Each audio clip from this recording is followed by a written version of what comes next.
I'm Dave Wescott, CEO of Evergreen Brands, and today we are talking about the entrepreneurial journey.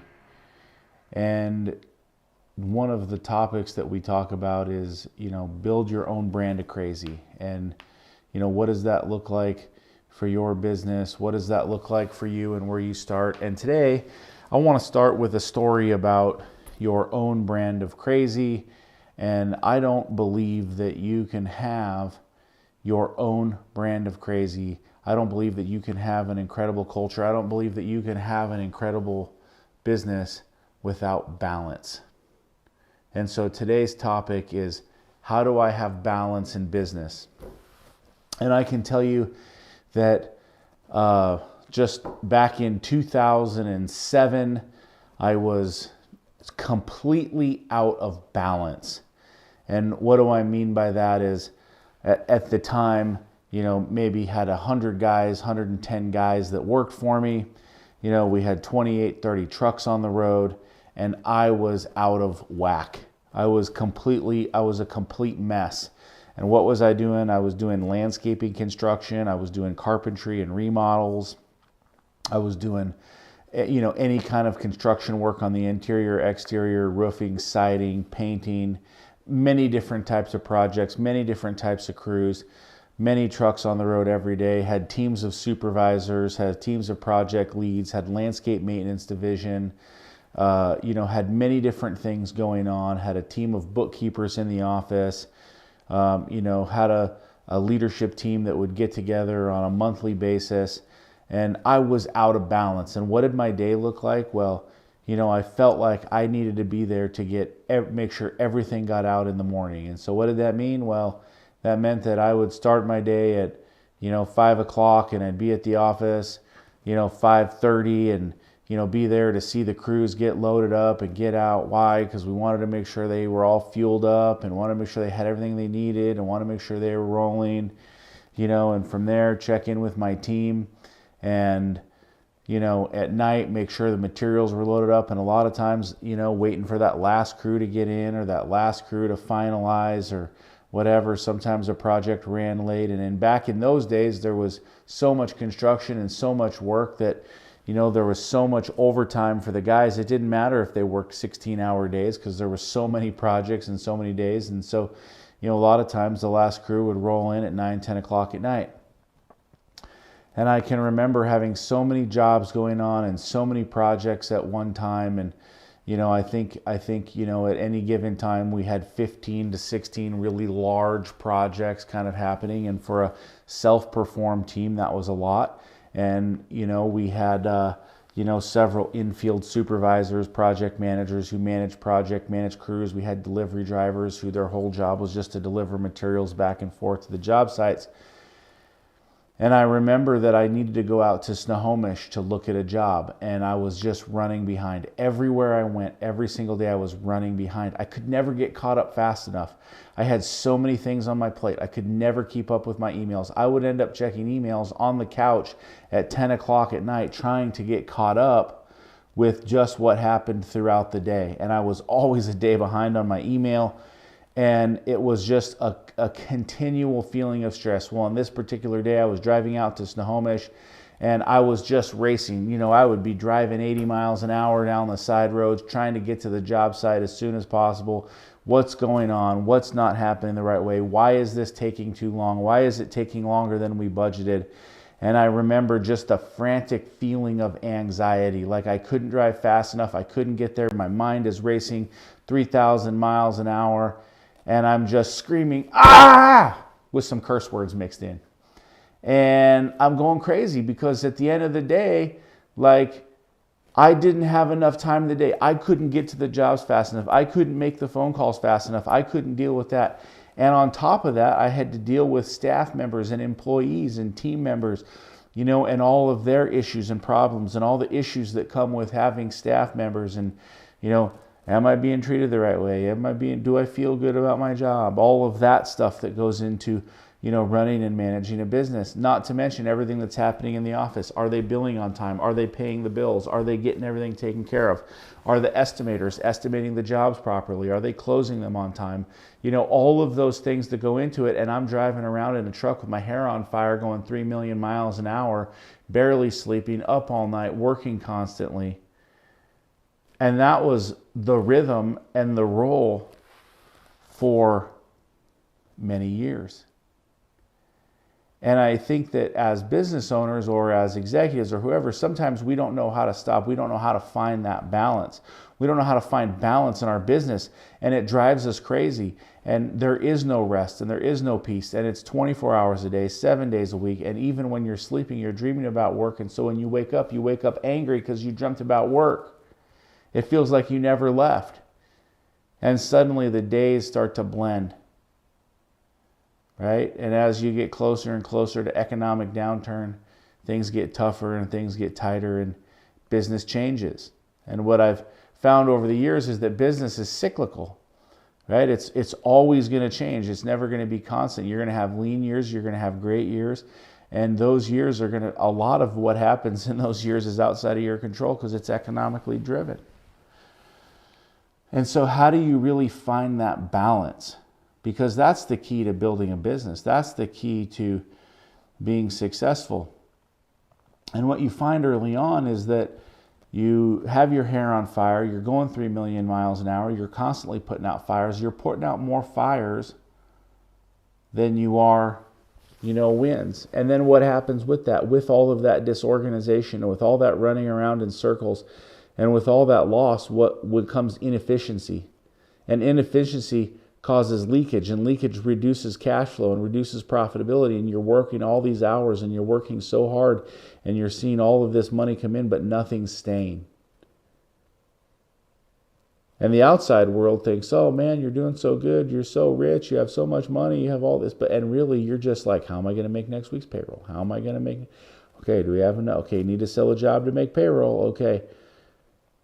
And, that stress that you carry as an owner is not balance. It's not harmony. And so you've got to find that balance in life, because what happens with all of that stress? Well, a lot of us turn to drinking, right? Drink a little too much. A lot of us lose key relationships. Right? People that we care about, we lose along the way. Because even when we come home, we're not there. Right? And so, that's part of the challenge with balance, is that how do I balance a home life? How do I have any sort of a real life? How do I take a break? Have you ever felt when you take vacation, everything falls apart and you're more far behind than when you started beforehand? So how do you achieve balance? Well, it comes with having great people. Well, what happens when you have great people, then you throw them into the mix, and then you burn them up? Because companies can burn up amazing people, right? They can chew them up and spit them out because they lean so much on them. What happens when you have non-producers and producers? Well, if you have producers, what happens to the producer is you put more work on the producer. The non-producers don't necessarily lose their jobs because you're like, how am I going to replace that person? You just start putting more work on the producers, and the producers take more and more work, but they're people pleasers, so they keep saying, yes, I'll do more, yes, I'll do more, yes, I'll take that on. And they're starting to burn the candle at both ends, and they're starting to fall apart. And soon they become resentful. Why do they become resentful? They become resentful because they're like, hey, I'm doing everybody's work. And they start to say this company wouldn't survive without me. This company's here because of me. And maybe in some cases that might be true. So how do you achieve that balance? Well, first off, you have to start to understand what you're good at, and you have to start to delegate. Delegation really becomes the key to success in any of these scenarios and situations. You have to try to delegate everything that you do. And what does that mean? Well, When I started the business, I didn't delegate anything. I did it all myself. When I did it all myself, it was absolutely perfect every time because I would make sure that everything was perfect before I left. Every experience was a 5-star experience for the customer. And when every experience is a 5-star experience because you're the owner of the business, as soon as you hire an employee or as soon as you hire a staff member or as soon as you have a team, now that quality is going to go down just a little bit because you're no longer doing it. It's not being done your way. They might actually do it better in some ways, but your customers have gotten used to your way. And so there's going to be a little bit of churn there. There's going to be a little bit of loss. And what I find is that every time I delegate, every time that I delegate to a new person, every time that a new person takes this on, there's an initial learning curve. And we want to shorten the gap on that learning curve, but if we're running around with our hair on fire, we can't shorten that learning curve. We're only going to extend it, and we're actually going to pass on bad habits to good people. So how do we achieve balance? How do we get that balance that we're so searching for, that we're yearning for, that we want because we just want the fires to stop. We just want the pain to stop. We just don't want to fight anymore. Well, let me tell you that the fighting never stops. After 20 plus years of doing this, the fighting never ends. But there's levels to the degree of the fight that you go through. So you bring on good people. And what do? You train them. And you start to develop a culture. And your culture can't be, I'm running through the office at 90 miles an hour. You do this, you do that, you do this. I need you to go over here. I need you to work on Saturday. I need you to work on Sunday. I need you to work all night long. That's not culture. Hey, I had a great team meeting with my guys this morning. We went over safety. That's not culture. Right? Building a culture, building your own band of crazy, building balance is finding something, I believe, that's bigger than the business. That's bigger than you. Something that people can pull for and fight for. Something that makes people want to walk through walls for you and your business. Because going 200 miles an hour can only be done for so long. And when you go 200 miles an hour, there's so much collateral damage that happens along the way. And so one of the things I think as leaders that we can do to minimize that is, one, we have to focus on delegation. But we have to delegate with the end game in mind. So we have to share, we have to take time with our team to break down, what does this look like? How are we going to execute? And what does success look like? When we complete this, what does that look like? And am I okay with delegating this piece of the business to this person, knowing that there's going to be some mistakes that are going to be made? Listen, mistakes are okay. If we go through and we manage our team and we teach them, or we put on them that the expectation is that everything's got to be perfect every single day. And if you make a mistake, I'm going to come down on you like Thor's hammer or something like that, you know? Like, nobody's going to want to be there. Everybody's going to walk on eggshells. Everybody's going to be stressed out all the time. Does that mean that you don't ever get upset, or you don't ever tell people the way it is, or you don't ever raise your voice from time to time? Listen, everybody raises their voice at everybody from time to time. It happens. It happens in friendships. It happens in marriages. It happens in parenting. And everywhere you go, somebody's going to raise their voice at some particular time because we're passionate, because we care. And sometimes that comes out in different ways. And so as we build our business and as we build our brand, the first thing that we want to do is set the expectation, and then we want to know that losses are going to occur. But when losses occur, when things don't go the right way, it's okay because we're expanding. Those are some of the pains of growth. But we've delegated it, we understand what the issue is, and now it gives us a great opportunity to be a coach. You know, I think of the St. Louis Blues. And the St. Louis Blues are a professional hockey team, and they came in and they won a Stanley Cup against the Boston Bruins a couple of years back. And that was, you know, that team was not playing well the first half of the season. They fired their coach. They brought in a new coach. and they made some personnel changes, and they won the Stanley Cup, which is, the greatest trophy in the sport of hockey. And there's many other stories that you can talk about that, but what happened? They changed that coach. That coach is so important. Well, you as the leader, you as the executive, you as the owner, you're the coach. And we've all played sports, or we've all had piano lessons, or we've all done something where we've had somebody teaching us. And what kind of coaches do we like to work for? Do we like to work for the coach who comes down and just raises fire on us, afraid to make any mistake? Being afraid to make mistakes actually makes us make more mistakes. And we've got to be free to be ourselves. And so to achieve balance, we have to be great coaches. And you think about becoming a great coach. Well, what does that mean? If you're teaching your kid how to play baseball, and I learned this lesson from my friend Jonathan McQuaid, if you're teaching your kid to play baseball, and he's 5 years old, and you're tossing the ball at him, and he's afraid of the ball every single time because he's afraid to get hit by the ball, what do? Do you come down on him and yell at him and just bring the thunder? Do you bring Thor's hammer? Or do you find a better way to coach? What's a great way to coach? Well, we start with a wiffle ball. And we just lightly toss the wiffle ball, and he flinches back, and it hits his arm, and he's like, oh, that doesn't hurt. And you throw the wiffle ball again, and it hits him in the chest, and he flinches. Oh, that doesn't hurt.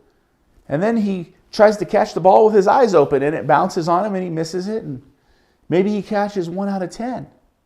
And soon it's 3 out of 10. And then it's 5 out of 10. And then it's 10 out of 10. And said, Dad, I can catch the ball. And then we move up to a tennis ball, and he's a little nervous because it's, it's like this weird yellow-green color. And he threw it off him, and it bounces off him a little, and he shies back, and, oh, that didn't hurt. And we do that a little while. And then we get the baseball that looks like a baseball, but it's got a little softness to it. And we start playing with that, and it bounces off of him a couple of times. Oh, that didn't hurt. And then we start with the real ball. And all of a sudden, through patience and through time, we've learned how to catch the ball. And it's this amazing experience. And he gets confident, and he says, I can catch the ball. Now you can, rifle 100-mile-an-hour fastballs at him, and he catches them like no problem.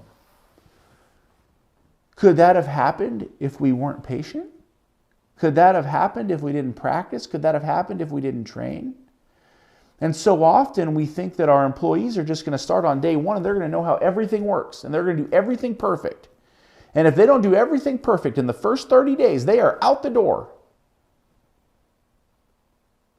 And what does that say about us as coaches?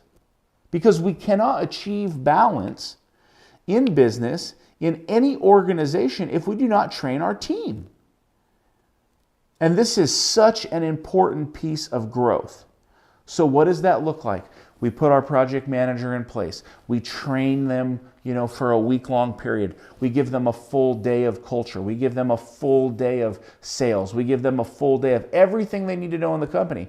I recently had an awesome Zoom call, and with our franchise companies, and one of the owners on that call, he had his team on that call, and he was texting one of our guys, and he was saying, hey, when are we going to talk about operations? And after the call was over, an hour and a half, they got off the phone, and all the operations people on his team said, man, that call was a waste of time. Why did we have to participate in that? And I said, that's the problem with not achieving balance. Because balance comes when everybody understands how the business works. One of the things I love about Amazon, I was at dinner with some top executive Amazon people back in 2017, and they were talking about extreme growth. And I was there with these top executives, and they said the goal at Amazon is to be the biggest company in the world and to overtake Walmart, and we plan to do that in 2 years. Now, we know that didn't happen, right? Walmart is still the biggest company in the world. But that was the goal. But this top executive, one of the top executives that I was at dinner with, they just got relocated from Dallas, Texas to Seattle, Washington. And you know, their starting salary, nice $500,000 a year. $500,000 a year in salary. That's a nice little chunk of change, isn't it? And they said week 1, they started out on the shipping floor. And they had to pack boxes, and they had to pack packages, and they had to learn the distribution, and they had to climb ladders, and they had to wear safety vests, and they had to get in the truck. And they took that first 2 weeks, and they had to learn all of the things that it does to make Amazon successful. And why did they do that? So that that person understood and knew and felt the culture of the business. They knew what the frontline employee was going through. And everybody in the business needs to experience that portion of business. At our business, we call it get your boots wet or have grit as our core values. And it's so important as we build the culture of our business that everybody understand every function of the business. Do we do it perfect? No. Do we strive for it? Yes. Do we make misses along the way? Absolutely. Do we say, man, I wish I could have done that better. Man, I wish I would have had better communication on that. Man, I wish we would have started this person off a little better. Listen, we're growing, we're building, everybody's all doing it together.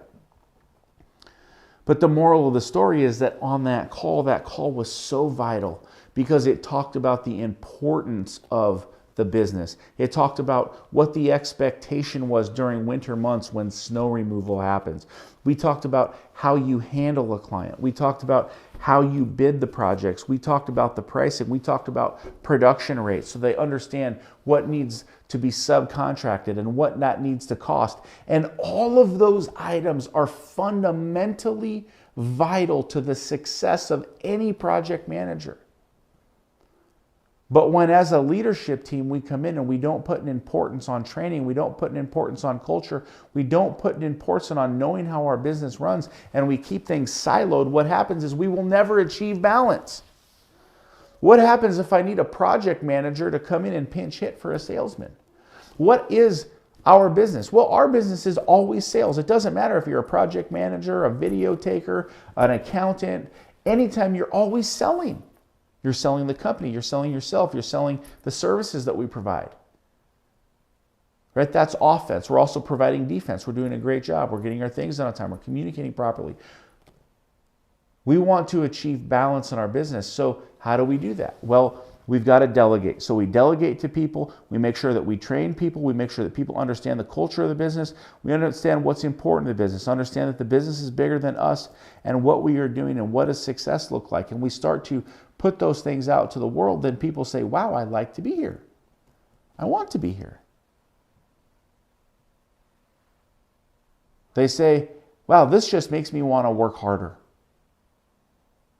Have you ever had an employee come up to you and say, you know, this really excites me what we're doing. I want to work harder. That's like kind of cool, right? Because most people say, man, I can't wait to get off of work. I can't wait to go home and sit on the couch and have 3 cocktails and dinner. But when they come and they say, man, I want to work harder. Man, I'm excited about what we're doing. Man, I love this. Or, you know, one of the things that we try to do is we try to have, you know, a breakfast meeting with new staff members who are working remotely or who are, you know, working out of state, because we have out of state team members who work from home or work from remote offices. So we try to bring them into our culture. We try to give them that little snapshot of culture. And had one of these breakfast meetings with our team, and we're talking about our culture, we're talking about our core values, and they say, you know, I've been in business working for construction companies for 35 years and I've never had that experience before. Right? That's investing culture in our team. That's investing in our team members. That's making sure that we are delegating. That's making sure they understand the expectations. If they don't understand the expectations, if we don't thoroughly describe what's expected of our team members, and we don't delegate to them, and we don't take those things off of our shoulders, how are they going to know what to do? And have you ever had an employee come to you and say, that wasn't part of my job, but they just added it in there? That wasn't what I was hired for, but it's what I do every day. That means we failed as leaders to describe what this person needed to do when they came to work here.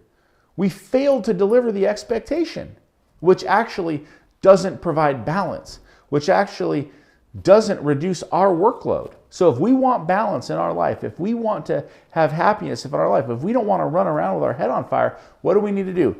Well, it's really simple. We need to decide what those expectations are. We need to write down those expectations. We need to share them with the employee. We need to delegate the work to them. Hey, this came up, I need you to take care of it. Hey, this came up, this is where we're going. I need you to make sure that we take care of it. We need to make sure that the things we delegate are in that job description so that they're not a surprise. Then we need to train our team on the business, and then we need to invest in culture. And then we need to decide what our mission is. What is the mission of this business? What is our mission statement? What does it stand for? What's the difference between Southwest Airlines and United Airlines? What's the difference between Delta and American? Well, first and foremost, I would rather be shot in the head than fly on American Airlines. I'll just put it that way. I would love to fly Delta any day of the week. I absolutely hate United with a passion. I'm okay to fly Southwest. I prefer to fly Delta because I feel like the experience is the best. But the ticket is always the most expensive, at least in what I've found. But I like the service. I like how they say, thank you for being a medallion member. I like how if there's an issue with a flight being delayed, I am taken as a priority. And they make sure that they get me on a new plane right away. They take it and they take care of me and they make me feel like I'm important. I'm not just another number on the cattle car. And that's culture, and that's investment, and that's delegation. And when we do all of these things, and when we put them together, what we do is we achieve balance. And when we achieve balance, what we find is that we are happy in our business life. Our business is the vehicle that gives us the life that we want. And so today, I don't run around like a chicken with my head cut off. In fact, I figure my time is worth at least $1,000 an hour. And so I am not going to do any task that I can pay somebody less than $1,000 an hour for. I'm going to make sure I delegate that out. So you see, I'll sit here and I just write these emails. I'm like, hey, can you take care of this? Can you take care of this? What's the status on this? What's up with this? And I enjoy what I do. Doesn't mean that I don't work on things. Doesn't mean that I don't have responsibilities and things, because I do. But I'm able to say, listen, okay, this task is worth this much money. This means that if I do this task, I am now that person. So a statement that I love is, if you do not have an assistant, you are one. And so what are you doing to delegate the things that you need to do to allow you to achieve balance? Balance is the most important part of business. It's the most important part of life. So think about, how can you delegate? How do you need to better train your people so that they can take those tasks? One task that I've been working on is, we bid a lot of snow sites. We've bid over $200 million worth of snow removal this year. And so I said, hey, listen, instead of reviewing all these numbers every time, let's create this fixed, locked Excel sheet by state so that our team can go in and validate the numbers are where they need to be, so that I don't have to look at them every time they come by. That was just more delegation.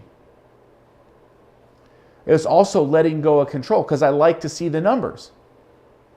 I like to have my hands in the pie.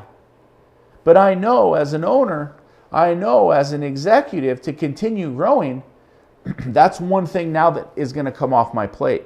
But how am I going to do it? I got to train somebody to manage it. I got to have the tool in place for them to be able to do it. I got to set the expectation for them, and then I got to delegate it when it comes up. And that's how we achieve balance. And I can tell you story after story after story of taking items like that off your plate as you begin to grow, because you can't scale up. You cannot take your business to the next level if you do not create harmony and balance. And you need to train your team on harmony and balance. You need to train them what to do and them what to work on. And this will enable them to have balance in their lives. And you know what? This is where we're going to end. We're going to bring this bad boy in for a landing. You build your own brand of crazy because you build an incredible culture. You build a culture of delegation. You build a culture of success. You build a culture of trained people. You build a culture of people who all know the business. And you know how awesome it is when anybody can pinch hit and fill a role? Hey, I need you to go run a sales lead today because you were trained on it. Hey, I need you to go, perform some project management because you were trained on it. And what happens is, in your business, you are not controlled by one person in one seat, because you have many different people who can fill that role and fill that seat. And that gives you a safe business. That gives you a strong business. And that gives you a business that becomes a sellable business, because now it's not focused on one person. And if the business is driven by one person, if it's only driven by you, no one's ever going to want to buy it because they can't replace you. So you need to have people in there who carry the torch, and that gives you balance, and it gives you peace of mind, and it gives you an amazing brand that you're proud of and people love to work at. So focus on that balance. Figure out how to drive that balance into your business. Delegate. Hire the right people. And if you want to grow your business, it's simple. Keep your people and keep your clients. Deliver an incredible customer experience. Now that's a whole nother call. I'm David Wescott. You can find me on LinkedIn. Just look for this beautiful face, David Wescott. Follow me, connect with me, reach out if you want to chat about your business, if you want to chat about what's going on, if you want to chat about balance. I'm here to help in any way that I can. I would love to chat with you. Again, David Wescott. Follow me on LinkedIn.